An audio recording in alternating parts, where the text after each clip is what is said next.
Praise lord. ఈరోజు దేవుని వాగ్దానము సామెతల గ్రంథము 13వ అధ్యాయము మొదటి నుంచి చదువుకుందాం. చూడండి, 1, 2, 3 వచనాలు చదువుకుందాం. తండ్రి శిక్షించిన కుమారుడు జ్ఞానము గలవాడగును, అపహాసకుడు గర్దింపునకు లోబడడు. నోటి ఫలము చేత మనుషుడు మేలును అనుభవించును, విశ్వాసఘాతకులు బలాత్కారము చేత నశించుదురు. తన నోరు కాచుకునివాడు తన్ను కాపాడుకొనును, ఊరు కొనక మాట్లాడువాడు తనకు నాశనము తెచ్చుకొనును. సోమరి ఆశపడును గాని వాని ప్రాణమునకేమియూ దొరకదు. శ్రద్ధ గల వారి ప్రాణము సృష్టిగా ఉండును. నీతిమంతునికి కళ్ళ మాటలు అసహ్యము, భక్తిహీనుడు నిందించుచు అవమానపరచబడును.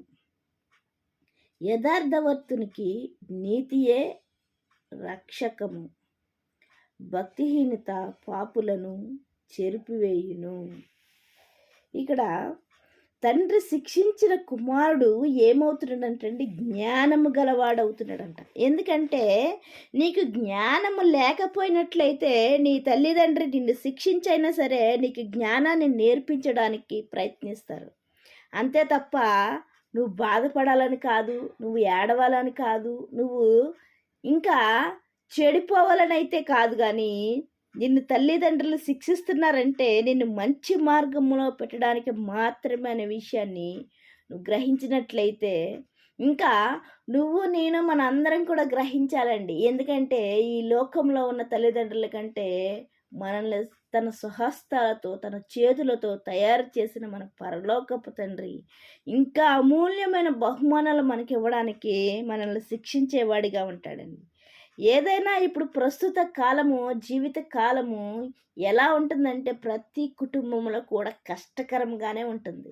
శాంతికరంగా నడిచే కుటుంబాలు ఏవీ లేవు. ఎందుకంటే ఆయన శిక్షించైనా సరే మనల్ని మంచి మార్గంలో పెట్టడానికి చూస్తున్నాడండి.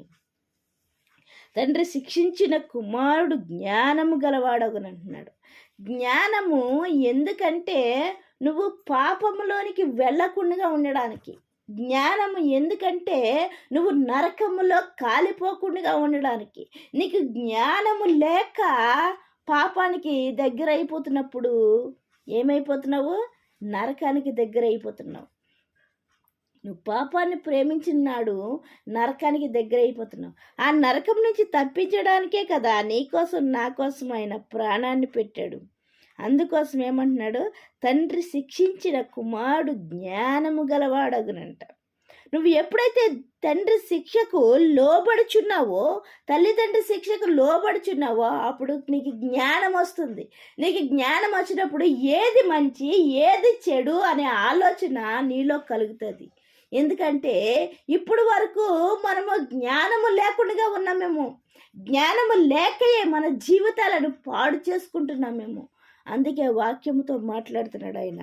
తండ్రి శిక్షించిన కుమారుడు జ్ఞానము గలవాడు, అపహాసకుడు గర్దింపునకు లోబడడంటే.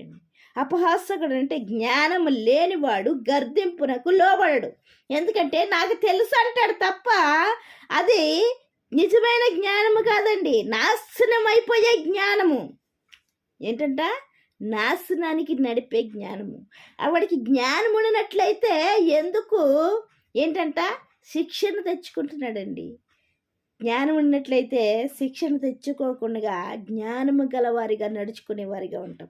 ఇంకేమంటున్నాడు చూడండి, తన నోరు కాచుకొని వాడు కాపాడుకొని ఊరక మాట్లాడువాడు తన నాశనమునకు తెచ్చుకొనును. ఉత్తినే మాట్లాడుతూ ఉంటే నాశనం వస్తుందంటండి. ఎందుకంటే ఆ మాటలో ఏ దోషం ఉన్నదో, ఏ మాట మనం వదిలేస్తున్నామో, ఏ మాట హానికరంగా ఉంటుందో అది మనకి తెలియకుండా బయటకు వచ్చేస్తుంది. కాబట్టి ఎక్కువ మాట్లాడకుండా ఉండుంటే కనుక నాశనాన్ని తెచ్చుకోకుండా ఉండేవారిగా ఉంటాం. ఇంకా శ్రద్ధ గల వారి ప్రాణం సృష్టిగా ఉండును. ఏంటంట?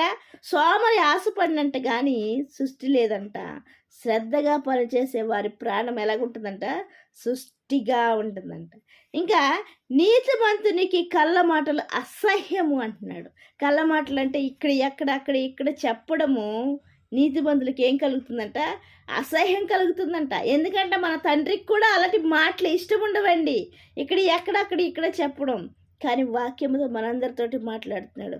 ఒకవేళ అట్టి ప్రవర్తన కలిగి ఉన్నట్లయితే వాక్యం విన్న తర్వాత ఆయన సర్చ్ చేసుకోమని ఆయన వాక్యముతో మనతో మాట్లాడేవాడిగా ఉన్నాడు. ఇంకా యథార్థవంతునికి నీతియే రక్షకం అంటున్నాడు. ఏంటంట?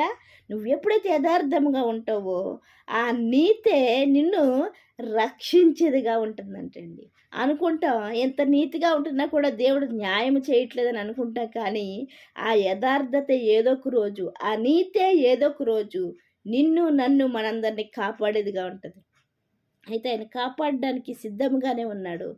కానీ మనము కూడా సిద్ధపాటు కలిగి ఉండాలి. ఆయన జ్ఞానం ఇవ్వడానికి సిద్ధంగానే ఉన్నాడు. మనము జ్ఞానం లేకుండా ఉన్నాం కాబట్టి నశించిపోయే వారిగా ఉంటున్నాం. నశించిపోకుండా ఉండడానికి ఆయన జ్ఞానాన్ని ఇచ్చి మనల్ని శిక్షించైనా సరే మంచి మార్గంలో పెట్టడానికి ఆయన చూస్తున్నాడు.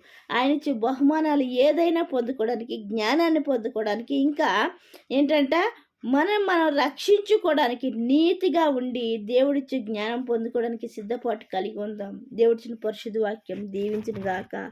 వాక్య పరిచర్యలో మీ సహోదరి. ఆమెన్.